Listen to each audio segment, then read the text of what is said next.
I can honestly say this mentality shift of mine towards playing League of Legends Wildrift has completely changed the way I play this game, and for the better. Have I been winning more games because of this? No, but I've been having more fun, and that's really what matters. This mentality shift of mine is actually so obvious and simple, and you hear it all the time, but certain games you really need to adopt this mentality, especially when we're talking about League of Legends Wildrift ranked mode, which is to stop caring altogether. And when I just took the mentality of I don't care at all what happens to my rank, to this game, or anything like that, I had a lot more fun, because the rank system is just, let's be honest, totally cooked. So the new season started a few weeks back, and I went all the way from Emerald to Gold, which is fair enough because I only played about 3 games in Emerald. When I got to Emerald, I was like, yeah, okay, I've achieved it.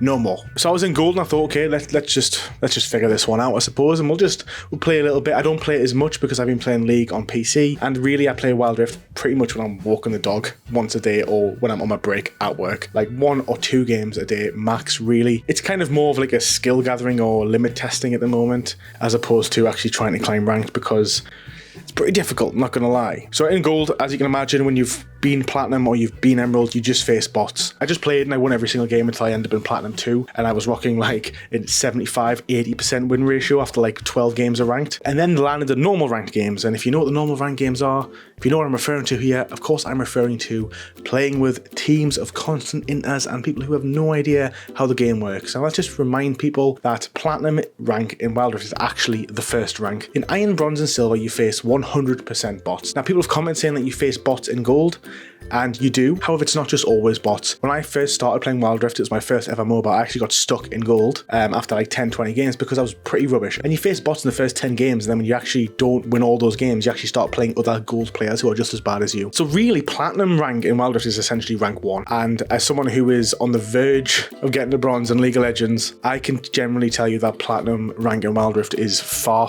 lower than Iron rank in League of Legends.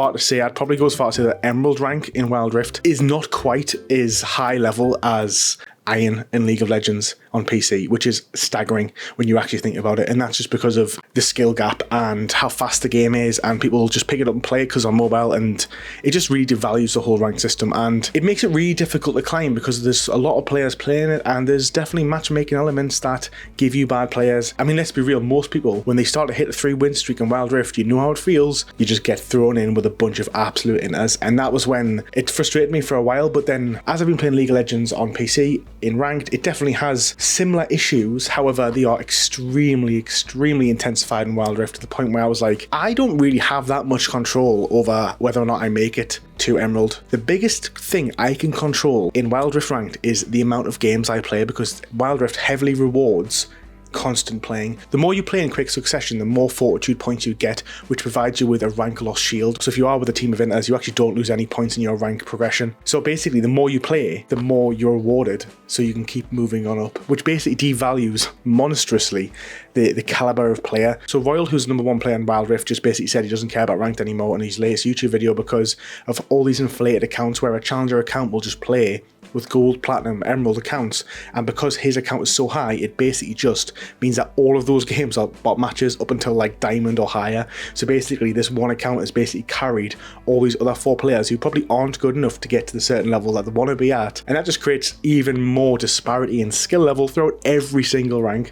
It's actually mind-blowing how crazy it is. So I actually convinced my friends to play a game of Wildrift with me. These friends of mine, we all started playing this MOBA together about 6-7 months ago now, and we played it pretty heavy for a couple of months, which is why the channel even existed. You know, this and Smite and Predecessor and now League on PC. Then we all transitioned over to League on PC like October time, so we're all pretty new players. None of them played Wildrift, and I played it very casually, and we jumped in, and it was absolutely insane. Like, we had, I kid you not, our Varus went 0-4 in 4 minutes. He died 4 times in 4 minutes, which is a death every minute. Follow my blade. Hey, this is how it happens. ADCs. Can't trust them. Which is just absolutely madness. And you know what I think the best thing an ADC player can do when they're actually behind in Gold and don't really know that team comp or who they're against is just split push all game.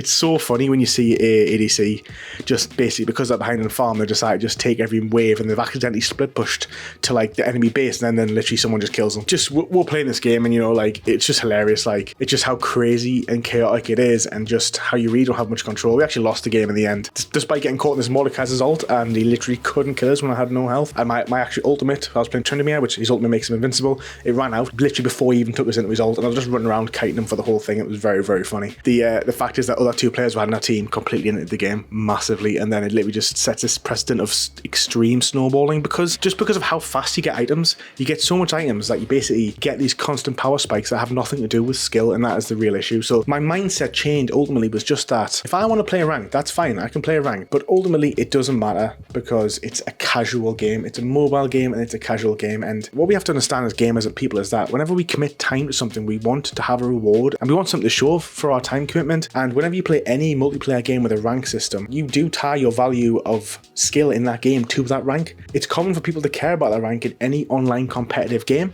It's very common. When you really understand that your amount of control is quite limited, unless you're going to really sweat this game to get your fortitude points, realistically, like you're going to be getting a game of good players. If you do too well, you get thrown in with teams of complete inters because the game wants you to have 50% win ratio. Fair enough, this doesn't apply to people who are absolute massive smurfs because yeah, they can just carry every single game, but the reality is normal player can't just carry every single game. And I've also noticed just how pathetic Baron lane is at the moment. Like they've got this new Herald which basically spawns, and it's way more important than the first dragon because it doesn't matter if you win or lose your lane, that Herald can take an entire tower in about 30 seconds, even if there's two of you there attacking it, like unless you've got a smite there.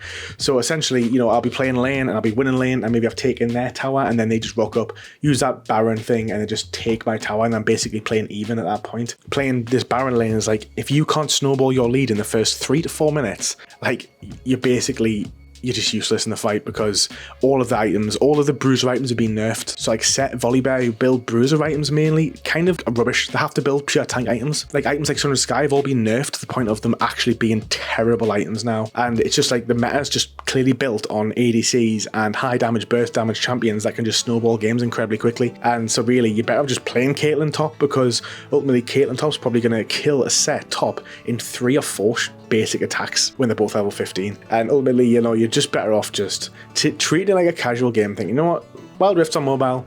It's a casual game. PvP, ranked. The ranked is an illusion. It doesn't really matter. It's literally like inflated ranks. So it doesn't really matter. So really just try your best to just think this game is made for casual play. So you should always look at it in a casual way and play it casually. It is not worth playing more than a game a day. I'm telling you, it's just not worth it. If you want a fairer, not completely fair, but a fairer competitive game environment and you want to play MOBA, just play League of Legends on PC. You know, it's just the better version of Wildrift.